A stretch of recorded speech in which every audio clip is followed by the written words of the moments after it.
Hello, ladies and gentlemen. I'm here to talk about the matchup between G2 and Mad Lions. I can also, pleasantly announce now that I'm going to cast it together with Trevor Quickshot Henry, which is an absolute honor. But let's get to some of the thoughts and ideas that I have coming into this matchup. Just kind of a preview of what to expect. If you don't know and you haven't watched the spring split, I'm going to give you guys my insight as to how I read both of these teams coming into this matchup, starting off with G2. So G2 is a very, very interesting pickle because honestly, their form is quite good. Their form is quite good because the thing that comes to mind first when I think of G2 is last year their early games didn't look that fantastic. And this year, honestly, their early games have looked absolutely insane. The early games, the B-roll has nothing to do with the early game. Nevertheless, I think G2 in this B-roll is going to die a couple of times just to keep it a bit interesting as I'm talking. G2, now with Janko's taking charge and Janko's having like MVP performances, time and time again, G2 actually look like a fantastic early game team. I think out of all the teams in Europe, their early games look the cleanest. They tend to snowball the best. They play through mid. They have a strong mid 2v2. And the side lanes can always kind of play together with it. Something that hasn't been highlighted as we've talked a lot, especially me. I've talked about Fnatic's improvement and their growth throughout the season. Something that hasn't been mentioned is G2's growth throughout the season. I think a lot of G2's losses have come from lack of preparation in terms of reading the meta, because the spring split has been very, very shifty. From week to week, teams realize what is OP, and all of a sudden it changes the dynamic of everything. And if you're in a position where you draft incorrectly, all of a sudden you're going to lose the game very, very fast and easy. Another thing is, I think G2 as a team, they take the form of an enemy team. Basically, they adjust to the enemy team in best of fives. The last time we saw G2 play best of fives, of course, they had the FPX series, blah, blah, blah, 3-0. Looking at the other best of fives against SKT, they just picked better scaling. They put Wunder in a position where he had a bad matchup, but SKT weren't known to snowball positions that required them to really, really take the game away because they like to stabilize. G2 adapted to SK Telecom. Same thing when they played against Damwon. They knew if enemy mid laner is in a position where he doesn't have prio, they're not going to retake it with the enemy jungler, because this was a big weakness of Damwon. Always it was Caps pushing, making sure he has a champion that pushes, and then he went into the sides and dominated the game. On top of that, Wunder locked in Jace every single game because he knew Jace is good into any of the champions that Nuguri wants to play, Vladimir Kale specifically, and he's also denying the Jace away, meaning that G2 is the team that can always adapt to the enemy team. But in best of ones, it is more difficult to do so, because honestly, the only team that gets G2 excited in the league is, of course, Fnatic. In terms of their losses, I don't think we should take too much away from them, because I do think they've been meta dependent, and then they had that one loss against Misfits where Caps legitimately just ran it down. All in all, I'm really excited about G2's form. I think they've been very, very strong. I think now when the meta is kind of slowing down, it is much better for G2 because they can focus on their own thing and they kind of add their own flair to it. They can play the Syndra, they can play the Thalia, and G2 right now aren't in a position where there's going to be like massive meta shifts. Usually in playoffs, they are the ones that define the meta. We mentioned Jankos and his early game has been stellar. I think Mickey and Caps as well, they've adjusted as the split has progressed. They sometimes have those wonky moments. They played against Schalke where, they gave up some early game pressure on the bot side. They played against the Ziggs. There is still some iffiness when it comes to the lane phase of course, Caps and Mickey, but I think it has gotten a lot better and they have become a strength for G2 as well. I think their second half split performance has been a lot better. Caps looks super, super comfortable on that Thalia. I think G2 as a whole looks just fantastic. Another thing is Wunder has gone under the radar. He played a lot of Janna, played a lot of Sona, played some Soraka. He has that Kalista in his back pocket, and it just shows that Wunder, is ready to take any form exactly as he did at the World Championship and any kind of games in the past. So G2, the reason they are so lethal in best of fives is they can analyze the weakness of the enemy team. They can become the worst nightmare of that enemy team, and they can also add their own flair to it. That's the beauty of why G2 is so good. And if we look at some of the weaknesses that maybe haven't been addressed, it is that they kind of die inside lane still. It's something that has happened at the World Championship. I remember the SKT game specifically where Wunder died a couple of times on the side lane. It also happened in the games against Mad Lions where they just had this dominant position. The draft wasn't the best because the enemy had Kalista Taric and the Silas pick didn't really fit into it. And then eventually, what happened was that Humanoid just got ahead because he kept killing Aatrox on side, and all of a sudden the game was just too difficult to deal with because Mad Lions were winning 5v5s and they were winning the split push game too. So G2 didn't have options to find some incredible flank to win the fight, or to play on split, or to play to stall. All options were just closed up because Mad Lions had the better draft, and G2 managed to die on side super much. So I think G2, definitely, their form coming into playoffs is very strong. I think Perkz, Jankos, best players in their position by far. Wunder, I think he is still the best top laner in Europe.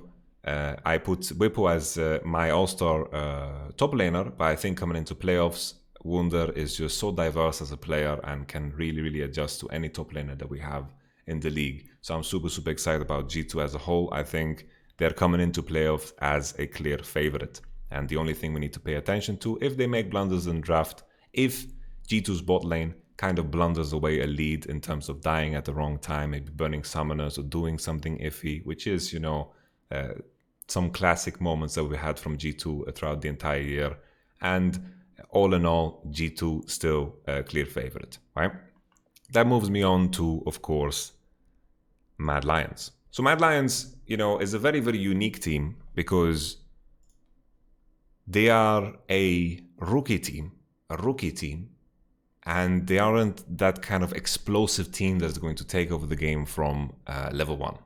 Sometimes they have interesting strategies to get ahead, especially in that Origin game that we saw. That was a very unique performance in the sense that they managed to get ahead, they stayed ahead, and they went for it, which was a very good way of shocking Origin, because the way you want to beat Origin is to do things out of the ordinary. They had the Syndra bottom, they made sure that Aphelios was super far behind, Syndra bottom, Humanoid, I thought Humanoid was going to play it for sure, but Kazi plays Syndra, which is very refreshing. They had the Renekton on mid lane, and they played the dive game on bottom side, and then they executed the later parts of the game very good against a strong Origin, when Origin was the clear favorite. So the key thing about Mad Lions, the thing we need to point out, is that they beat Fnatic once, they beat G2 once, they beat Origin once. How did this happen? So the thing is, I think Mad Lions is very meta dependent, because I think Orome is a weakness. I think Orome really good when he is supposed to play weak side, when he doesn't need to kind of focus on the early game too much. I don't think his team fighting is too exciting. He kind of, in most games, I feel, gets carried by his team. And currently in the meta, it is very rare that we see teams play through top side. We mostly see action through mid lane or through bot side, and that's perfect for Mad Lions. Right now, Mad Lions is coming into playoffs, and I feel like the meta has landed exactly where they want to land. Because what champions have they been playing throughout the split? They had the Kalista, they had the Syndra now. Most teams are forced to ban Syndra against G2 because they don't flex it. That's beautiful. Misfortune, very big deal. Misfortune was one of the AD carries that was considered OP and is still considered OP, but has been nerfed the least. And that is, a massive thing. Even in the B-roll that I'm showing, they were the first ones to bring out Kalista in the LEC, which is a massive strength because Kalista is not easy to play. It requires synergy with your support, requires a very specific play style, because usually the skill from other AD carries don't transfer that well into Kalista. Kalista is her own entity, and you need to really put time into it. And I think some of the bot lanes coming into playoffs will not be able to play Kalista, and any team that does has a massive strength, because Kalista is good into MF. That puts you in a position where if the enemy takes away MF, you're golden. If they don't, you get MF, you're golden. So that's a very big strength. Orome, still worried about him, because G2, even though I'm talking about how the meta is, defined around bottom, G2 is a team that can easily shift that with like a Kalista top, right? Nevertheless, we continue with Mad Lions' strength. There was a big meme about Humanoid and how often he dies. Rightfully so, dies on side plenty, dies in mid lane to ganks plenty. But in the second half of the split, this has kind of been toned down. Orome and, of course, Humanoid, they lead isolated deaths. They have the most isolated deaths out of anyone in the entire league, which is crazy, right? Orome is carrying on the spirit of Vichichachi. He's very similar to Vichichachi, kind of a team fight top laner, right? If you play through him, you're kind of in danger most of the time, I feel. Humanoid has become more and more consistent. He's gotten into terms with his champion pool, kind of landed somewhere with the LeBlanc, Zoe, and Corki, and I'm thinking of the last one. Azir, champions with dashes, is his kind of favorite thing. His weakness still sometimes dies on side, especially when Mad Lions are kind of in a position where, they lose a couple of turrets. The enemy team has mid-prio. I feel like Humanoid is a bit lost. In cases where Humanoid has that space, he tends to play very, very well. I think mechanically Humanoid has been very impressive this split. It started off very, very slow. We remember that Mordekaiser game. We remember that Rise game where he just died to Sejuani gank over and over against Misfits. There's been a lot of moments where Humanoid, he got memed, but rightfully so. That's what I'm trying to say, right? The next thing, after speaking about Humanoid, is of course Shadow. Also very inconsistent, but I feel like this whole team is a rookie team. I know Humanoid played for 1 year, but that 1 year, it's like 1 year is still not that same amount of time if you compare it to G2. That is true veteranship, right? Perks and Mickey, Wunder, Jankos, and of course Caps, they've been around forever, right? And Humanoid is still a very, very young player. So of course it's natural. Shadow, a player that is playing now for his first split, very inconsistent in his jungle pathing. Sometimes he takes decisions in his jungle path that, you do them in scrim and you just reset the game already at minute 5 because the jungle path just kind of throws the game off completely because he's not prepared for an invade, doesn't understand how the lanes are going to function.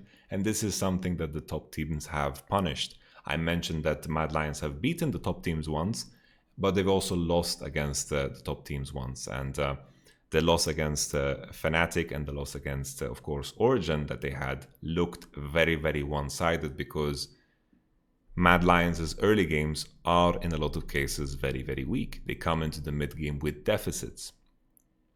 Shadow, very inconsistent in his pathing, but his mechanics kind of cover up for it, and his decision-making post 6-minute mark and his play together with Kaiser is still super, super impressive. This is something that is very rare when it comes to rookies in general, that key positions on a team is going to be jungle and support. They have great understanding of how to impact the map, great understanding of how to set up for objectives. Their timing is very, very good. And I think in terms of mid to late game decision making, Mad Lions is up there with the top 3. But in terms of their early game, they are definitely the weakest team out of all the teams that are in playoffs.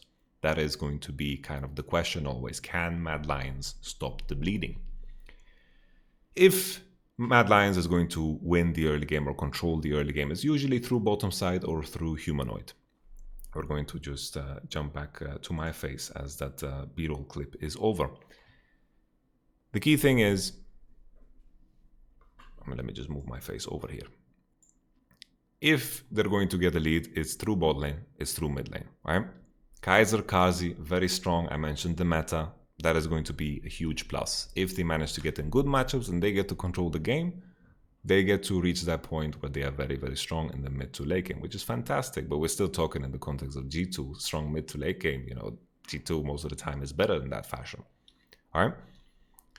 To summarize Mad Lions, weak early game, inconsistencies in mid lane and jungle, weak top side, very, very strong bottom side, strong meta read in general, very, very good champion pool on the bot lane players, which is a fantastic strength coming into the playoffs in 10.6, and very strong decision making around objectives and also mid to late game that puts them above Rogue and of course Misfits and puts them in the talks of them beating teams like Origin, Fnatic and G2. This is why they managed to win out games against teams that are so strong.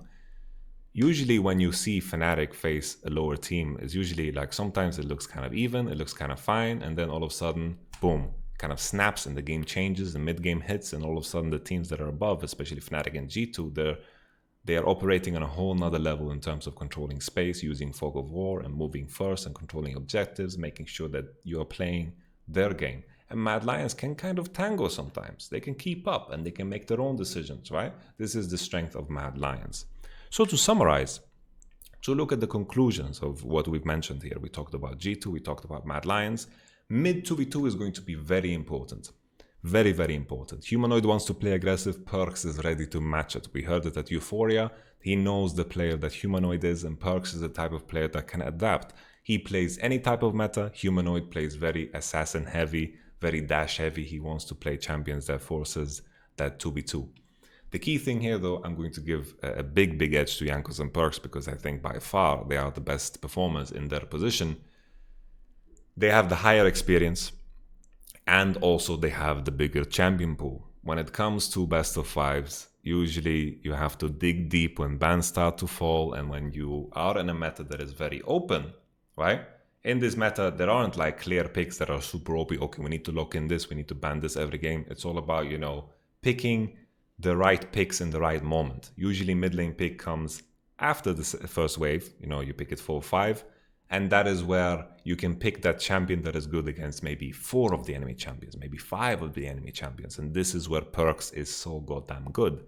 Jankos at the same time plays every type of jungler, while Shadow has been very inconsistent on junglers that aren't called Lee Sin. Shadow very good Lee Sin, he showed some Olaf gameplay, showed some Gragas, his Rek'Sai looked worse, and this becomes a question mark when you look at those 2v2 strengths, because you always need to piece together the strongest 2v2 in order to always contest it. And I think Perkz and Jankos can do this better than, of course, Shadow and Humanoid.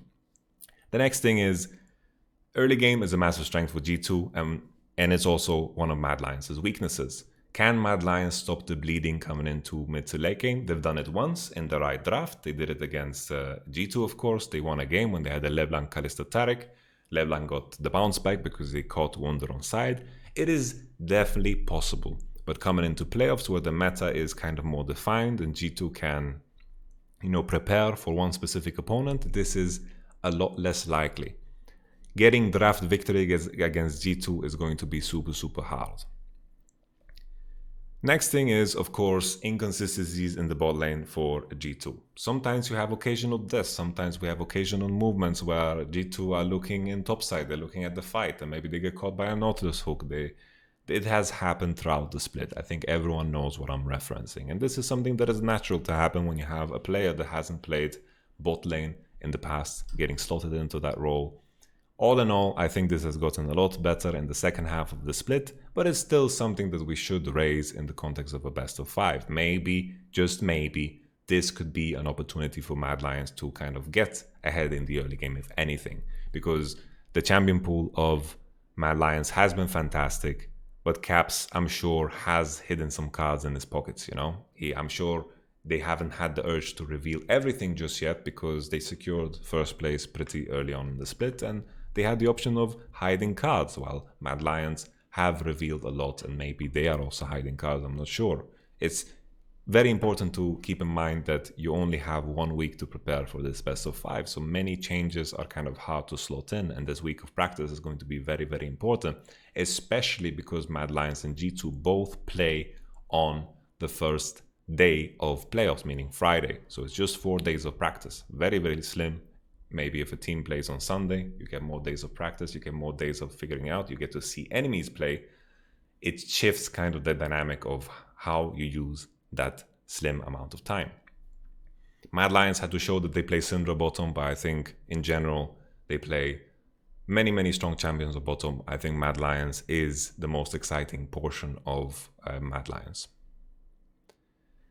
G2 can get sloppy when it comes to side lanes. I think Wunder and Caps sometimes die on side when they don't need to. This is something to pay attention to. I think if G2 plays disciplined, this is not going to be a big issue, but it has showed up in the spring split, and it's also important to raise. G2 is not a perfect team, but they are the closest thing we have to perfection in Europe for many, many reasons, and G2 of course is still the favorite. I wouldn't take that away from them, but it's still important to note the things that they've done bad throughout the spring split.